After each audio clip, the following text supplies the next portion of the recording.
Good morning. I'm Joseph Colgan, sales broker with Keller Williams, Silicon Valley. Last Thursday, we discussed the property inspection report, and today we'll discuss the structural pest control report, nicknamed the Termite Report.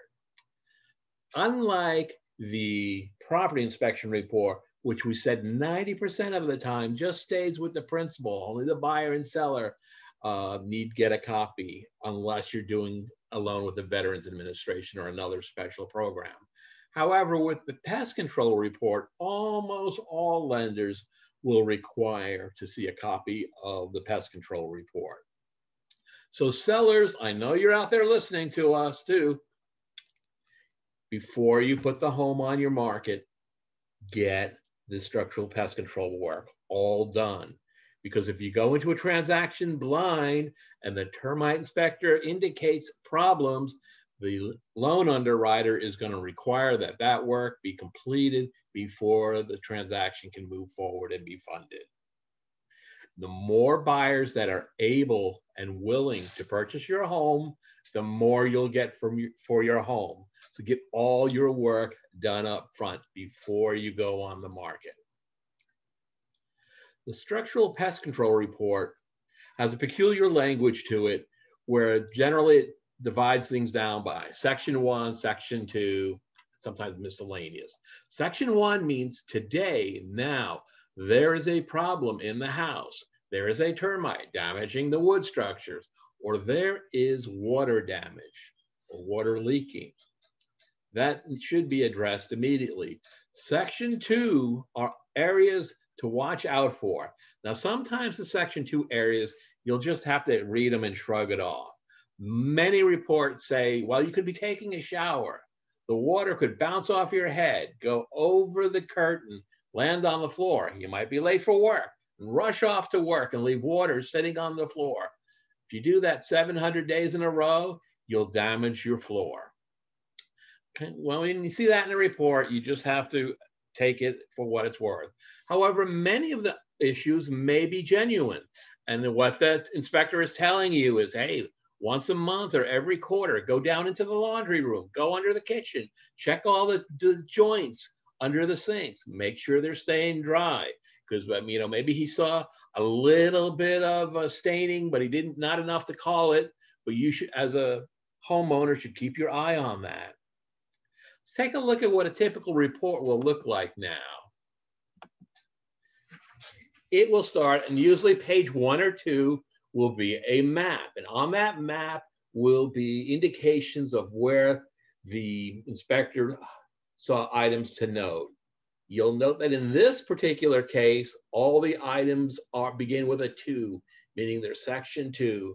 They're just possible future problems, but nothing to be too concerned with right now immediately. There is one 3. That 3 meant the inspector, was not able to fully enter this area or fully observe this area, and I'd be willing to come back and inspect it again at a later date.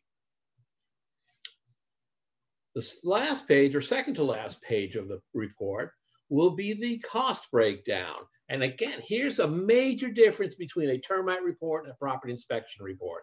A property inspector cannot suggest the price of repairs to you. They can't say, hey, by the way, I can come back in 2 days and make these repairs. I can fix these broken items that I found. A property inspector cannot make repairs on a property that he has done a report on. A termite inspector certainly can. And what they'll do is they'll give you a cost breakdown of what they would charge for the repairs. You should work with your agent or whoever is assisting you in the deal, because sometimes even the company that did the report doesn't want to do the repairs, but rather than decline it, they'll do something like charge you $200 to cut off 4 inches of wood or something like that. The reason they're making that price is they don't want to pull a worker off a job where maybe they're doing all new floors in a building or all new rafters in a building, which is a much higher ticket item. And in cases like that, you can get a handyman or another worker to take care of the issue and just have somebody call it over. Now remember, before the transaction can go on, somebody in the termite company needs to give the house a free and clear of all damage.